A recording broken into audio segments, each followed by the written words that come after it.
നാളെ നടക്കാനിരിക്കുന്ന സത്യപ്രതിജ്ഞ team UDFന്റെ ലോഞ്ചാണെന്ന് Shafi Parambil MP. UDF നൽകിയ വാഗ്ദാനങ്ങൾ നടപ്പിലാക്കാൻ പോകുന്ന ദിനങ്ങൾ വരികയാണ്. 10 വർഷത്തെ ദുരിത ഭരണത്തിന് ജനങ്ങൾ കൽപ്പിച്ച അറുതിയുടെ തുടക്കമാണിതെന്നും ഷാഫി പറമ്പിൽ പറഞ്ഞു.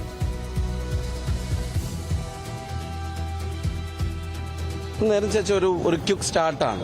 മുഖ്യമന്ത്രിയുമായിട്ട് ബന്ധപ്പെട്ട കാലതാമസമൊക്കെ വെറും 10 ദിവസത്തെ, മറ്റ് പല സംസ്ഥാനങ്ങളിലെ കാര്യങ്ങളും 11 ദിവസത്തെ, 11ാം ദിവസം വന്നല്ലോ. അപ്പം അതൊക്കെ പറഞ്ഞു. പക്ഷേ നാളെ എല്ലാ മന്ത്രിമാരും ഒരുമിച്ച് സത്യപ്രതിജ്ഞ ചെയ്യാണ് UDFന്റെ. ഇപ്പോൾ ടീം UDFന്റെ ലോഞ്ചാണ്.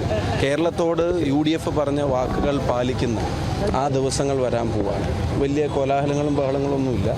നിങ്ങൾ പറയുന്നത് പോലത്തെ, ചില മാധ്യമങ്ങൾ പറയുന്ന പോലത്തെ തർക്കങ്ങളുമില്ല.